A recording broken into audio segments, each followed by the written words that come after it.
pessoal, diretamente da PUC São Paulo, da Educ, da editora da PUC, vamos conversar com a doutora Michele Daros. Ela vai falar um pouco do seu livro Fala Estudante. Michele, conta pra gente um pouco mais sobre essa sua obra. Bom, Ariana, o que me motivou a realizar essa pesquisa que resultou no livro, para responder isso, né, eu acho que eu tenho que lembrar que eu sou assistente social do Instituto Federal de São Paulo, então os temas sobre acesso e permanência e evasão de estudantes, eles sempre estiveram no meu cotidiano profissional. Ao mesmo tempo, né, por ser trabalhadora de um Instituto Federal, algo que me motivou bastante foi observar que nos anos, né, dos governos petistas de Lula da Silva e Dilma Rousseff, nós passamos por um processo grande de expansão dos institutos federais, mas também de ampliação do acesso à educação aos estudantes, especialmente aos estudantes da classe trabalhadora. Então, assim, só para lembrar, a gente teve a criação do SISU nesse processo, nós tivemos a criação da Lei de Reserva de Vagas, a Lei de Cotas, também tivemos a criação do Programa Nacional de Assistência Estudantil, e eu observava, enquanto assistente social, que cada vez mais estudantes oriundos da classe trabalhadora estavam acessando a nossa instituição de ensino, mas eu ficava me questionando o que estava de fato acontecendo, né, na trajetória desses estudantes. Então, o que motivou a realização dessa pesquisa, do início ao fim, foi tentar responder o que significou a expansão dos institutos federais para os estudantes da classe trabalhadora.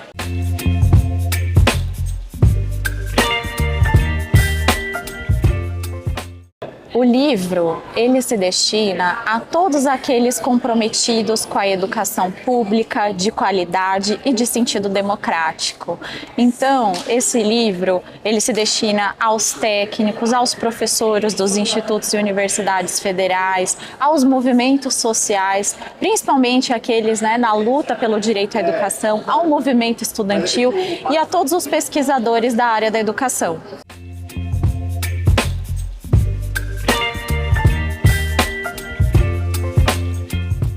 Eu recebi com muita alegria a notícia sobre a menção honrosa do Prêmio CAPES de 2020. Eu não sei se todo mundo sabe, mas o Prêmio CAPES de Tese é a maior premiação de teses existentes no Brasil. E como que funciona esse prêmio, né? Ele tem edições anuais, e cada programa de pós-graduação escolhe a melhor tese do ano, né, de cada ano.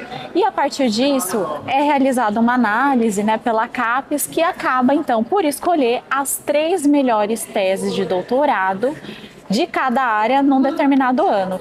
Então, a minha tese, ela ficou entre as 3 melhores teses de 2020. Então, com certeza, foi uma enorme alegria quando eu recebi essa notícia.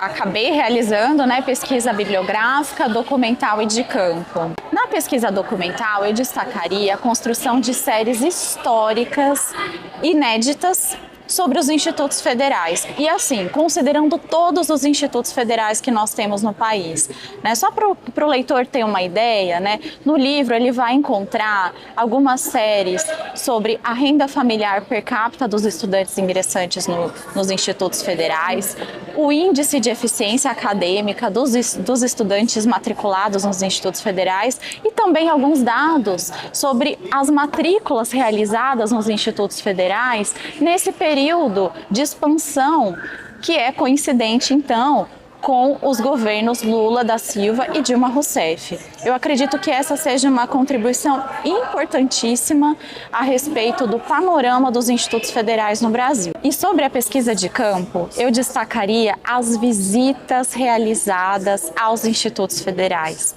Eu tive a oportunidade de visitar 5 diferentes institutos federais e 9 campi desses institutos.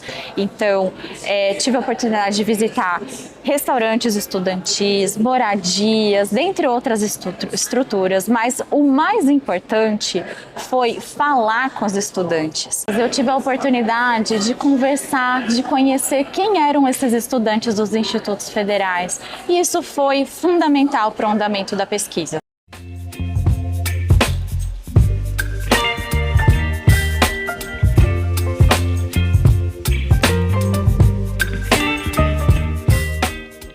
Bom, Ariana, falar sobre o legado da expansão dos institutos federais aos seus estudantes em tão pouco tempo é uma tarefa difícil, né? Eu acredito que o livro ele foi construído para que em cada página o leitor pudesse se deparar com esse legado, que de fato significou essa expansão para os estudantes.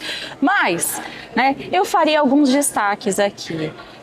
De fato, essa expansão, ela significou uma ampliação do acesso à educação à classe trabalhadora, aos jovens da classe trabalhadora. Então, por exemplo, se a gente buscasse um perfil generalista de quem é o estudante dos institutos federais no Brasil, a gente se depararia provavelmente com um jovem de 15 a 29 anos, de sexo masculino, pardo e com renda familiar per capita de até um salário mínimo e meio.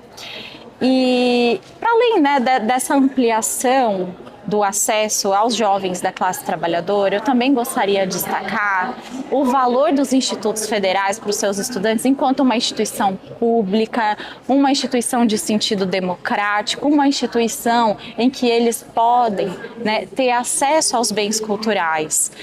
E eu vou terminar com uma fala que me marcou muito de uma estudante do Instituto Federal do Rio Grande do Norte. No grupo focal, né, quando eu estava na pesquisa de campo, ela me disse: olha, aqui no Instituto Federal, o mesmo tratamento que o filho do médico tem, eu que sou filha de trabalhadores pobres também tenho.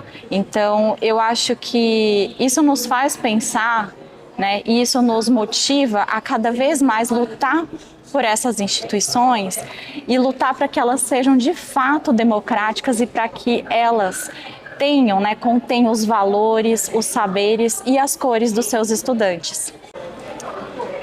E para quem quiser saber mais sobre isso, o livro ele já está disponível tanto no site da Eduque, que é a editora da PUC São Paulo, e também na Amazon. Você vai encontrar tanto a versão impressa quanto a versão digital. E eu sigo à disposição para dialogarmos nas redes sociais. Então não deixe de conferir essa obra da Michele. Está aqui o link para que você possa comprar tanto na Amazon como no site da própria Eduque. Estamos... Ela volta, pera lá. O generalista... Não, velho, tava indo bem, não. Não, volta. Eu não vou... Corta. Fechou. Salva. Até mais, pessoal.